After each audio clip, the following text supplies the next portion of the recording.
नमस्कार कला रसिकांनो, आज आम्ही आलेलो आहे पुना गाडगेड जळगाव येथे चित्र प्रदर्शन शैलेश कुलकर्णी निर्मल इंटरनॅशनल स्कूलमध्ये हे कला शिक्षक आहे। त्यांचा हातखंड आहे ॲक्रेलिक कलर पोस्टर माउथ बोर्डवर पोस्टर कलरने लँडस्केप काढणे हे यात त्यांचा हातखंड आहे। सरांचं प्रदर्शन जळगाव पुना गाडगेड येथे सुरू आहे। मी शैलेश कुलकर्णी सरांना आमंत्रित करतो। नमस्कार, शैलेश कुलकर्णी आपल्यासोबत आहे। शैलेश, तुझं हे कितवं प्रदर्शन आहे? मी यापूर्वी बरेच ग्रुप एक्झिबिशन केले होते, परंतु हे माझं पहिलंच सोलो शो आहे, म्हणजे ते पहिलंच प्रदर्शन आहे। हे जे तू चित्र काढलेले आहे हे काढताना, कारण की ॲक्रेलिकमध्ये काम करणं हा फार म्हणजे बहुतेक तर कलाकार म्हणता मला ॲक्रेलिक कलर आवडत नाही किंवा त्याच्यामध्ये फास्ट काम करावं लागतं आणि पोस्टर कलर तर इझी काम करता येतं। तर हे तू ॲक्रेलिक मीडियम जे निवडलेलं आहे याच्या मागे तुझा उद्देश कसा आणि तुला कसा त्रास झाला काम करताना, तुझा काय अनुभव द्यावा? सर्वसाधारण मी पण सर्वांप्रमाणेच जलरंग माध्यमामध्ये पण जास्त काम करतो, परंतु मी चित्रकलेसोबतच म्हणजे पेंटिंगसोबतच रांगोळी पण करत असतो। त्यामुळे रांगोळी हे पण एक ओपेक मीडियमच आहे। त्यामुळे रांगोळी करतानाचा माझा जो अनुभव आहे किंवा जे काही मी काम केलेलं आहे ते ओपेक मीडियमचं असल्यामुळे पेंटिंगमध्ये पण मला ओपेक मीडियममधून करायला जास्त आनंद वाटतो आणि ते काम करताना मला बऱ्यापैकी एक सोपं आपला हातखंड असतो त्या मीडियममध्ये, त्यामध्ये आपल्याला काम करायला अगदी सोपं वाटतं। त्याचप्रमाणे म्हणून मी ॲक्रेलिक हे मीडियम माउंट बोर्ड या पेपरवर यूज करून हे सगळे निसर्गचित्र साकारले आहे। बरं, हे काम करताना जलद गतीने काम करावं लागतं, जसं पोस्टर माध्यमामध्ये ओव्हरलॅप करून काम करता येतं, तर याच्यामध्ये काम करताना तुला कसे अडथळे आले?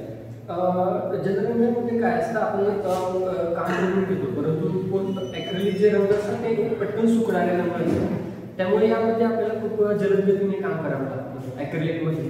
त्यामुळे ज्या ठिकाणी मिक्सिंगचा एक मोठासा पार्ट असेल वगैरे, ज्या ठिकाणी आपल्याला फिनिशिंगमध्ये करायचं असेल एखाद्या ठिकाणी काम, त्या ठिकाणी मात्र अडचण येते, परंतु सारखं ते मीडियम वापरून ते मीडियम हाताळण्याचं एक आपल्याला ज्ञान येऊन जातं, ते मला बऱ्यापैकी आल्यामुळे मग मला हे सोपं जातं।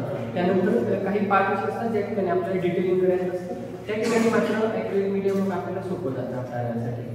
बरं शैलेश, तुला हा जो विषय निवडलेला आहे निसर्ग चित्र, तू ॲक्रेलिकमध्ये करण्याचा कशी तुला संकल्पना सुचली?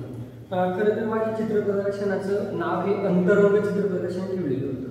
म्हणजे कलाकार असतो किंवा कुणी एखादा व्यक्ती असतो, तो इतर ठिकाणी आपण निसर्गामध्ये निघत असतो, त्यावेळेस आपल्याला तिन्ही ऋतूंमध्ये वेगवेगळ्या प्रकारचा निसर्ग, वेगवेगळ्या प्रकारचे चित्र, वेगवेगळ्या प्रकारचे निसर्गाचे रंग पाहायला मिळतात आणि हे जे रंग आहे ते मी माझ्या मनामध्ये साठवले आणि मी मनामधून मला दिसणारा निसर्ग कसा असेल किंवा मला कुठल्या प्रकारचा निसर्ग, कुठल्या प्रकारचा स्पॉट माझ्या मनाला जास्त होता, त्या प्रकारचे त्या स्थळांचे मी या ठिकाणी अंतरंग या शीर्षकाखाली सगळे जे निसर्गचित्र ते साकारले आहे।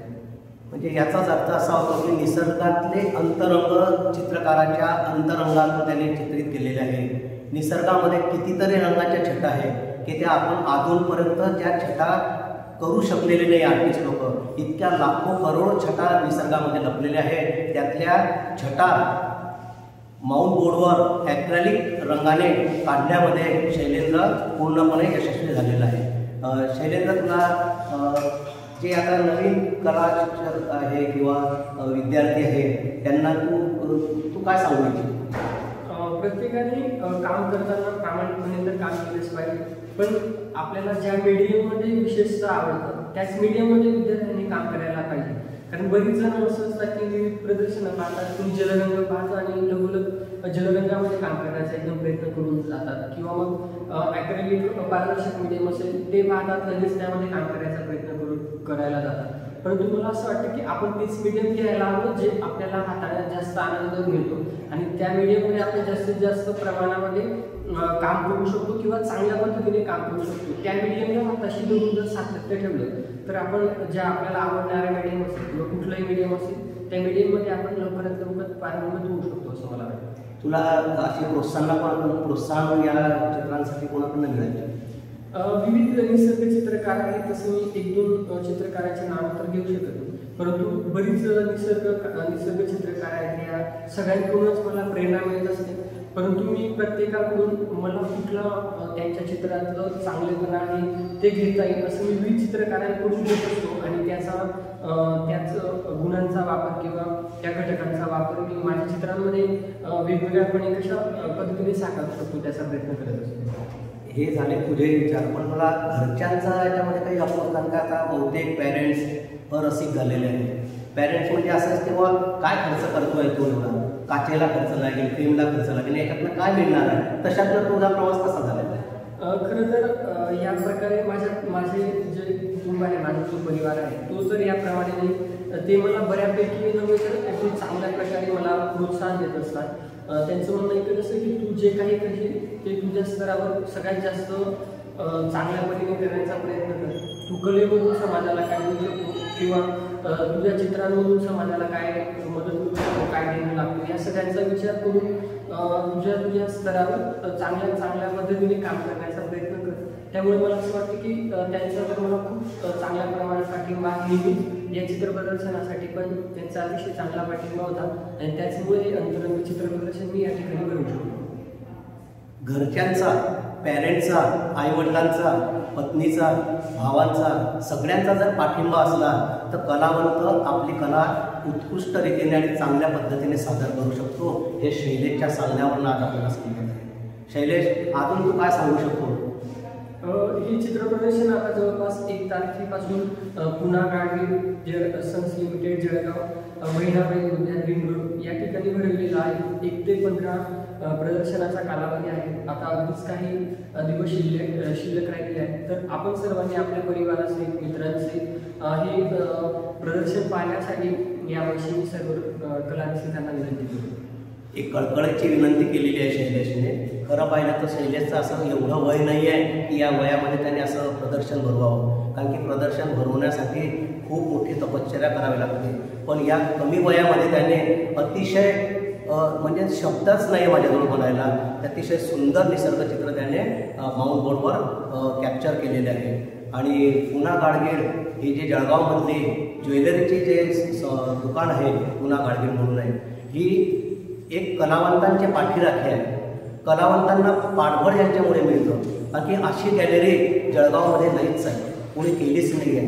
का आपले पुढारी करत नाही, त्याच्यामुळे काय उद्देश आहे हे आम्हाला कलावंतांना अजूनही समजलेलं नाही. आमची अशी एक इच्छा आहे की कलावंतांसाठी जळगावमध्ये भव्य आर्ट गॅलरी असावी, जशी मुंबईला जहांगीर आर्ट गॅलरी आहे की त्या गॅलरीमध्ये चांगले आर्टिस्ट मुंबईवरून येऊ शकतात, नागपूरवरून येऊ शकतात, महाराष्ट्रातून येऊ शकतात, पूर्ण भारतातून काय देशातून येऊ शकतात. अशी आर्ट गॅलरी जळगावमध्ये हवी अशी शैलेंद्रनं पण माझ्याजवळ एकदा खंत बोलून दाखवलेली आहे. पण मी आता त्याच्या मुलाखतीच्या माध्यमातून त्या स्थानिक राज्यकर्त्यांना, राजकारण्यांना मी एक थोडासा संदेश देतो आहे की त्यांनी अशी आर्ट गॅलरी जळगावमध्ये काढावी आणि कलावंतांना एक चांगलं पाठबळ देऊन एक त्यांची जी मनातली इच्छा आहे, मनात चांगलं प्रदर्शन व्हावं ही त्यांची इच्छा पूर्ण करावी अशी मी राजकारण्यांना विनंती करतो.